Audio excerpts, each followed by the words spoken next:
Wala pong gustong maglihis sa usaping flood control. Ako nga po, very passionate po ako dyan, mulat sa pool. Wala po kayo rito. Ako po'y talagang lumalaban sa korupsyon. Pero enough is enough. Patuloy po kayo sa pag-atake sa akin. Sagutin niyo po. Tapos na po kayo. Tapos na po. At sinabi niyo na ang presidente ay name drop ni Yusek Bersamin. Hindi ko man lang po nakita yung kanyang katauhan na ipinatawag niyo dito. Nakiusap, nagpresenta si ex-Governor Chavit Singson. At iminungkahi ko po sa inyo at ang sabi niyo, sige po, sa susunod na pagdinig natin, ay iimbitahan natin siya. Sapagkat marami raw siyang gustong ibahagi sa ating pagdinig tungkol sa mga project sa Ilocos. Ngunit hindi po niyo tinawag. Yun po yung pinagtataka. Ito po yung gusto ko sanang sagutin ninyo. Sa akin po wala nang kwenta kahit na ako'y patutsadahan ninyo na ganito ako, ganito kami, ganyan. Hindi na po mahalaga sa akin yun eh. Ang mahalaga po, Mr. President, ang taong bayan ngayon na naghihintay ng kasagutan. Ito po yung taliwas po sa inyong ipinahayag kahapon. Sinabi nyo rito, natanggap po. Mr. President. Patapusin niyo muna ako para may paliwanag ko kung bakit hindi man lang ako sumagot sa inyo, Ginoong Pangulo. Yun po ba ang gusto niyong mangyari, Ginoong Ping Lacson? Negative po. Sigurado hindi po yon. Bakit kayo po naglilis, sino pa po nagsimula nito? Nung una pong privilege speech ninyo, hindi ko na sinagot kasi ayoko magkagulo. Pero enough is enough. Kahapon, nanonood ako sa aking opisina, gusto kong bumaba, kaya lang malalim na ang gabi at ayoko maabala yung trabaho sa Senado. Kaya nagsabi ako sa ating Senate President at ito'y na-manifest niya kahapon, narinig ko, na I was told na sasagot ako ngayong araw na ito. Wala pong gustong maglihis sa usaping flood control. Ako nga po, very passionate po ako dyan, mulat sa pool. Wala po kayo rito. Ako po'y talagang lumalaban sa korupsyon.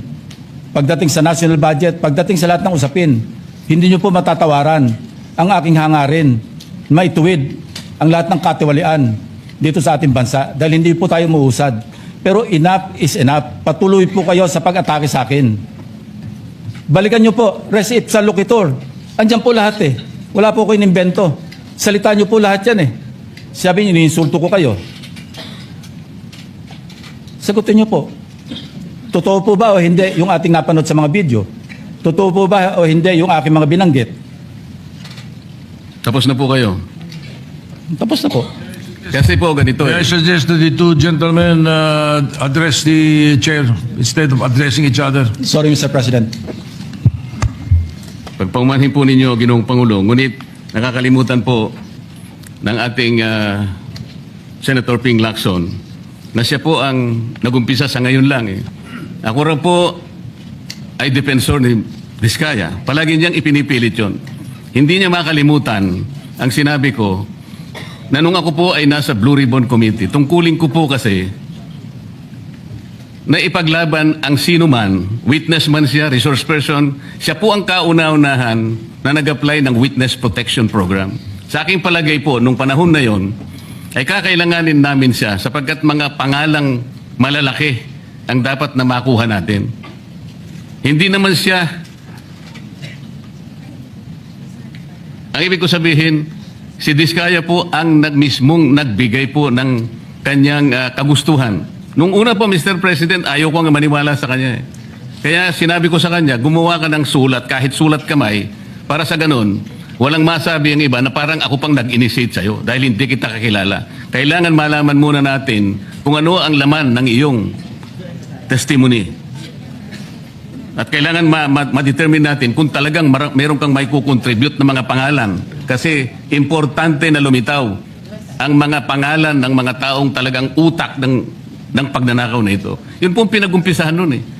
Dahil mabigat ang kanyang gagawin, Mr. President, nakita ko sa kanyang pagkagustuhan na siya sumailalim sa Witness Protection Program. Kinilala ko naman yun, Mr. President. Malalagay nga sa alanganin ng buhay niya. Yun po naman yung nakalagay sa batas eh. Bakit ngayon akusahan ako na ako pa ang nagdidepensa sa kanya? Nandun naman po sa batas eh. Kaya nga po nang ipilit po ng ating DOJ Secretary na pinipilit niya magkaroon ng restitution, sinabi ko wag mong gagawin yan. Wala naman sa batas yan eh. Ipipilit ninyo sa pamagitan ng memorandum ninyo na kahit wala sa batas para siya maging katanggap-tanggap na Witness Protection Program witness, ay gagawin niyong mag-restitute siya. Wala po sa batas yun, Mr. President. Yun po yung nilalaban ko. Kung napagkamalan niya na dinidepensahan ko, hindi po pwede yung ganun, Mr. President. So ngayon, hanggang ngayon, pati ba naman ng asawa ko na independent director, kakalantariin pa rito. Saan ba natin pag-uumpisa ng pag-uusap na ito? Pagkatapos, ipipilit na naman ninyo yung Kalayaan Island Group. Ano po ba patakaran dito, Mr. President? Ginoong Lacson? Kailangan bang samot-samot ang gagawin mo para sa isang privilege speech? Kayo po yung matagal na sa Senado. Alam ko po, kabisado nyo yung patakaran dito. Ang isang privilege speech nakatutok lang sa isang subject matter. Pero kung gagawin po ninyong samot-samot ito, at pagkatapos ay mag-uumpisa kayo na parabang ang nilalaman ng privilege speech ninyo puro ad hominem. Wala po tayong matatapos dito. Ang hangarin po natin dito ay yung subject matter na pinipilit natin sapagat ito po ang inihintay ng taong bayan. Kung sasagutin ko po ng isa-isa at ang iba po'y sinagot ko na, ay lalayo po tayo. Ang akin pong tinatanong sa aking privilege speech kahapon ay bakit parang hindi ninyo pinagbigyan ang ibang mga tao na napakarami nilang dapat sabihin para sa ganun malaman natin ang katotohanan. Kayo po ang nagsabi, Senator Lacson, Mr. President, napupuntahan natin lahat ng lugar na kung saan ang ebidensya. Hindi po ba kayo po'y nagpahayag noon dito sa plenaryo, Mr. President, Senator Lacson, na sinabi nyo na ang presidente ay name drop ni Yusek Bersamin. Hindi ko man lang po nakita yung kanyang katauhan na ipinatawag nyo dito. Samantalang napakalaki ng dapat niyang ipaliwanag sapagkat kayo po ang nagsabi sa pamamagitan ng pagtitiwala ninyo sa ibinigay na testimony ni Yusek Bernardo na niname drop niya ang presidente. 100 billion pesos po pinag-uusapan dito na kung saan ang porsyentong tinanggap nila sang-ayon din sa inyong pagpapahayag ay 8 billion pesos. Nagtataka po kami, ang taong bayan, hindi nyo man lang pinatawag si Yusek Bersamin. Nagtataka din po ako. Alam po ninyo ito. Nakiusap, nagpresenta si ex-Governor Chavit Singson. At iminungkahi ko po sa inyo. At ang sabi niyo, sige po, sa susunod na pagdinig natin, ay iimbitahan natin siya. Sapagkat marami raw siyang gustong ibahagi sa ating pagdinig tungkol sa mga project sa Ilocos. Ngunit hindi po niyo tinawag. Yun po yung pinagtataka. Ito po yung gusto ko sanang sagutin ninyo. Sa akin po, wala nang kwenta kahit na ako'y patutsadahan ninyo na ganito ako, ganito kami, ganyan. Hindi na po mahalaga sa akin yun eh. Ang mahalaga po, Mr. President, ang taong bayan ngayon na naghihintay ng kasagutan sa maraming katanungan nila kung magagawa pa natin na buklatin lahat ang dapat buklatin. Kilalanin kung sino dapat kilalanin. Ang gusto ko pa po sana, Mr. President, sana sagutin po ninyo, Senator Lacson. May I respond, Mr. President? May I respond, Mr. President? Yes, please, go ahead. Mr. President, Your Honor, have you read the partial committee report? Ganito po ang nangyari, Mr. No, have you read President. the partial committee report? That is my question, Mr. President. Binasa ko po, ngunit hindi ko po magawan ng paraan kung paano ko po itatrato. Kasi kahit na po ganun ang nangyari, tiningnan ko po eh. Kaya lang, sabi ko sa mga staff ko, nung mag-meeting kami, bakit ka ako wala man lang pirma ito?